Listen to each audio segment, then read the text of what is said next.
Hi friends, welcome to Muddumari channel. ಎಲ್ಲರೂ ಹೇಗಿದ್ದೀರಾ? ಎಲ್ಲರೂ ಆರೋಗ್ಯವಾಗಿ ನೆಮ್ಮದಿಯಾಗಿ ಇದ್ದೀರಾ ಅಂತ ಭಾವಿಸ್ತೇನೆ. ನಾನು ಸುಮಾರು. ಪ್ಲೀಸ್ ನನ್ನ ಚಾನಲ್ನ ಸಬ್ಸ್ಕ್ರೈಬ್ ಮಾಡಿ ನನಗೆ ಸಪೋರ್ಟ್ ಮಾಡಿ. ಶ್ರೀಮತಿ ಪರಿಣಯ ಹಾಗೂ ಸೀತಾದೇವಿಯ ಜನನ ಇದರ ಮುಂದುವರಿದ ಭಾಗ.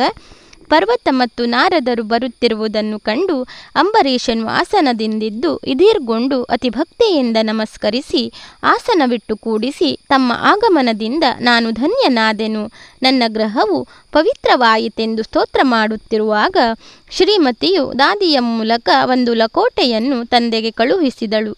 ಅವಳು ನಾರದರೊಡನೆ ಮಾತನಾಡುತ್ತಿದ್ದ ರಾಜನ ಮುಂದಿಟ್ಟು ಹೊರಟು ಹೋದಳು. ರಾಜನು ಅದನ್ನು ತೆಗೆದುಕೊಂಡು ಒಡೆದು ನೋಡಿ ಆನಂದದಿಂದ ನಾರದ ಮತ್ತು ಪರ್ವತರ ಕಡೆ ತಿರುಗಿ, ದೇವರ್ಷಿಗಳೇ, ನನ್ನ ಪುತ್ರಿಯು ಮಾಡುತ್ತಿದ್ದ ಮಹಾಲಕ್ಷ್ಮಿಯ ವ್ರತವು ಇಂದಿಗೆ ಸಮಾಪ್ತಿಯಾಗುವುದೆಂದು ಪತ್ರ ಕಳುಹಿಸಿರುವಳು. ತಮ್ಮ ಆಗಮನ ಇಂದೇ ಆಗಿರುವುದರಿಂದ ಆಕೆಯ ಮನೋಭೀಷ್ಟವು ನಿಮ್ಮ ಆಶೀರ್ವಾದಗಳಿಂದ ಲಭಿಸಲು ಕಾರಣವಾಯಿತು ಎಂದು ಅವರನ್ನು ಜೊತೆಯಲ್ಲಿ ಕರೆದುಕೊಂಡು ವೃಥೋದ್ಯಾನಕ್ಕೆ ಕಾಲಿಟ್ಟನು. ಮನ್ಮಥನು ನಾರದ ಹಾಗೂ ಪರ್ವತರ ಬರುವನ್ನೇ ಕಾದು ಕುಳಿತಿದ್ದವನಾದ್ದರಿಂದ ಪುಷ್ಪಬಾಣಗಳನ್ನು ಜೋಡಿಸಿ ಅವರಿಗೆ ವರ್ಷವಾಗಿ ಸುರಿಸಿದನು.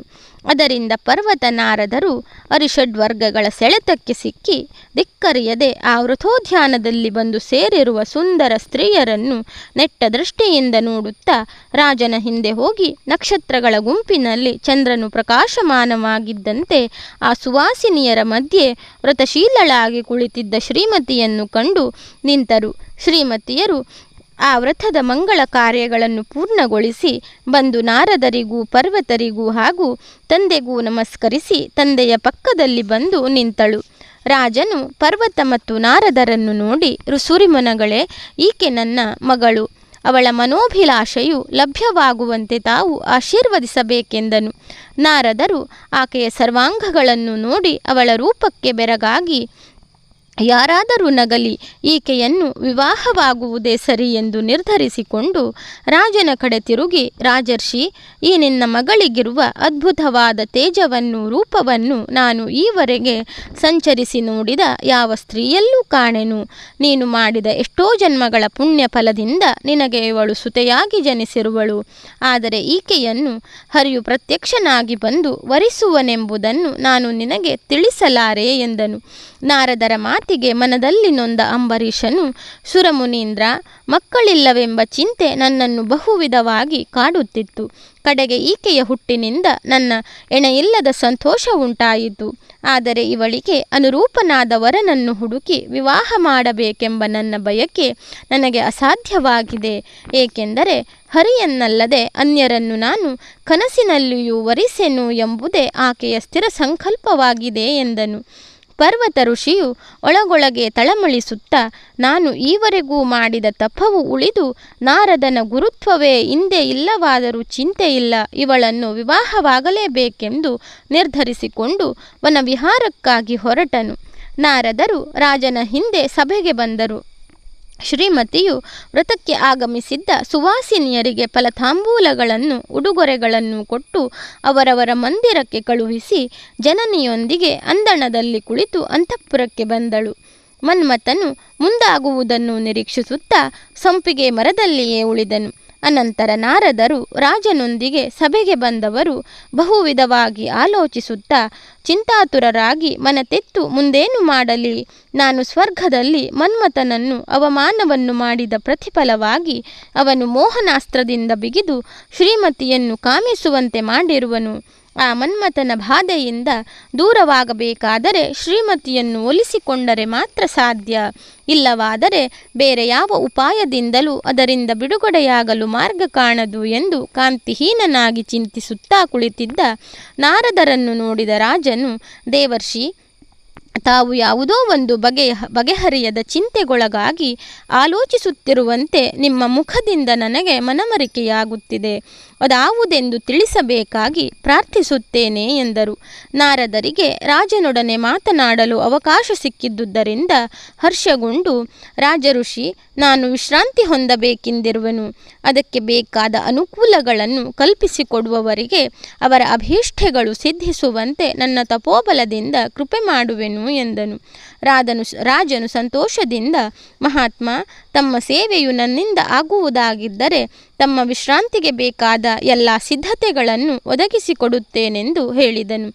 ನಾರದರು, ರಾಜನೇ, ನಿನ್ನ ಪ್ರಿಯ ಪುತ್ರಿಯನ್ನು ನನಗಿತ್ತು ವಿವಾಹ ಮಾಡಿದರೆ ಉಳಿದ ಎಲ್ಲ ಸೌಲಭ್ಯಗಳನ್ನು ನನ್ನ ತಪೋಬಲದಿಂದ ಕಲ್ಪಿಸಿಕೊಂಡು ಕಲ್ಪದ ಕೊನೆಯವರೆಗೂ ನಿನ್ನ ಮಗಳೊಂದಿಗೆ ದಿವ್ಯ ಭೋಗವನ್ನು ಅನುಭವಿಸುತ್ತಾ ವಿಶ್ರಾಂತಿ ಪಡೆಯಬೇಕೆಂದಿರುವೆನು ಎಂದರು. ನಾರದರ ಮಾತಿನಿಂದ ಜರ್ಝರಿತರಾದ ರಾಜನು ಪ್ರಜ್ಞೆ ತಪ್ಪಿ ಆಸನದಲ್ಲಿ ಕುಳಿತು ಮತ್ತೆ ಎಚ್ಚೆತ್ತು ಗದ್ಗದ ಸ್ವರದಿಂದ, ಸುರಮುನೀಂದ್ರ, ಕಾಮಾದಿ ಅರಿಷಡ್ವರ್ಗ ರಹಿತನಾಗಿ, ಜಿತೇಂದ್ರಿಯನಾಗಿ, ತ್ರಿಲೋಕ ಸಂಚಾರಿಗಳಾಗಿ, ದುಃಖರಹಿತವಾದ ನಿರತ ಸುಖದಲ್ಲಿ ಸದಾಲೋಲರಾಗಿ, ಭಗವನ್ ನಾಮ ಸಂಕೀರ್ತನೆಯಿಂದ ಸುಖಿಸುವವರಾಗಿರುವ ನಿಮ್ಮನ್ನು ದುಃಖ ಸಂಕಟಗಳ ಕಟ್ಟುಗಳ ಬಿಗುವಡೆದು ಸೆರೆಮನೆ ಎಂಬ ಸಂಸಾರದ ಸವಿಗನಸು ಏಕೆ ಬಂಧಿಸಿತೋ ಭಗವಂತ ಮಾಯೆಯು ಎಂತಹ ಯೋಗಿಗಳಿಗೂ ಬಿಡದೆಂಬುದನ್ನು ನಿಮ್ಮಿಂದ ಅರಿತೆನು. ತಂದೆ, ಬೇಡ, ಆ ಮಾರ್ಗವು ಬಹು ದುರ್ಗಮವಾದದ್ದು. ಅದರಲ್ಲಿ ಕಾಲಿಟ್ಟು ಅನುಭವಿಸುವ ಕಷ್ಟಗಳು ಹೇಳತೀರದು. ನೀವು ಆ ಮಾರ್ಗಕ್ಕೆ ಇಳಿಯಬೇಡಿ. ಆ ಮಾರ್ಗದಲ್ಲಿರುವ ಕಷ್ಟ ಸುಖಗಳನ್ನು ನೀವರಿಯದವರಾದ್ದರಿಂದ ನಾನು ನಿಮಗೆ ಒತ್ತಿ ಹೇಳುತ್ತಿರುವೆನು. ನಿಮಗೆ ನೀತಿಯನ್ನು ಹೇಳುವ ಶಕ್ತಿ ನನಗಿಲ್ಲ. ಮಗಳನ್ನು ಕೊಡಲು ಮನವಿಲ್ಲದೆ ನೀತಿಯನ್ನು ಬೋಧಿಸುತ್ತೇನೆಂದು ನೀವು ತಿಳಿದುಕೊಳ್ಳಬಾರದು. ಏಕೆಂದರೆ ಆಕೆಯು ಹರಿಯನ್ನಲ್ಲದೆ ಅನ್ಯರನ್ನು ವರಿಸುವುದಿಲ್ಲವೆಂದು ವ್ರತಾದಿಗಳನ್ನು ಮಾಡುತ್ತಿರುವಳು. ನಿಮಗೆ ನಾನು ಕೊಡುವುದಾದರೂ ಹೇಗೆ?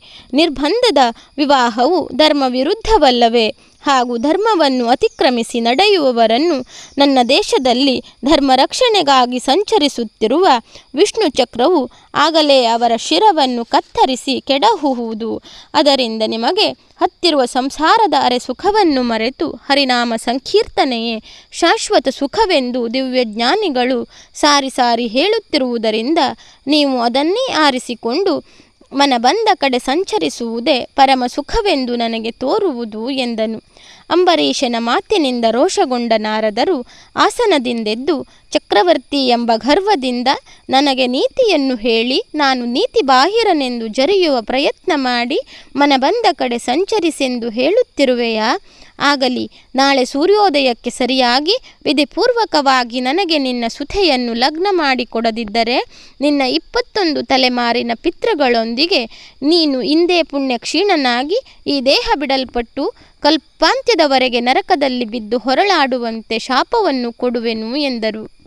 ರಾಜನು ಭಯದಿಂದ, ದೇವರ್ಷಿ, ನನ್ನ ಅಪರಾಧಗಳನ್ನು ಮನ್ನಿಸು. ಅದು ಧರ್ಮವಾಗಲಿ ಅಧರ್ಮವಾಗಲಿ ನಿನಗೇ ಇರಲಿ. ನನ್ನ ಸುತೆಯನ್ನು ನಿನಗಿತ್ತು ವಿವಾಹ ಮಾಡುವೆನು ಎಂದು ಅವರ ಪಾದಗಳನ್ನು ಹಿಡಿದುಕೊಂಡನು.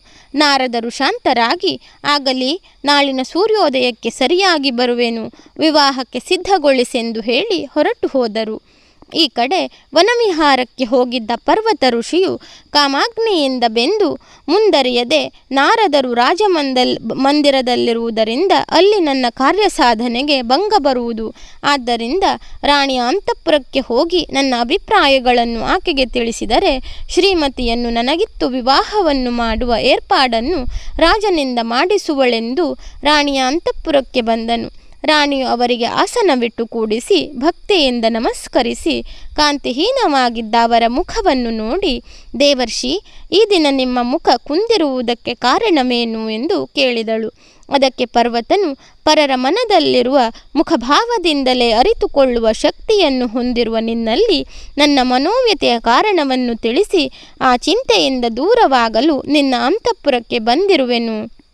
ನನ್ನ ಚಿಂತೆಗೆ ಕಾರಣವೇನೆಂದರೆ, ವೃಥೋದ್ಯಾನದಲ್ಲಿ ನಾನು ನಿಮ್ಮ ಮಗಳನ್ನು ನೋಡಿದೊಡನೆಯೇ ನನ್ನ ಮನಮೆಲ್ಲವೂ ಆಕೆಯಲ್ಲಿಯೇ ಬೆರೆತು ಹೋಯಿತು.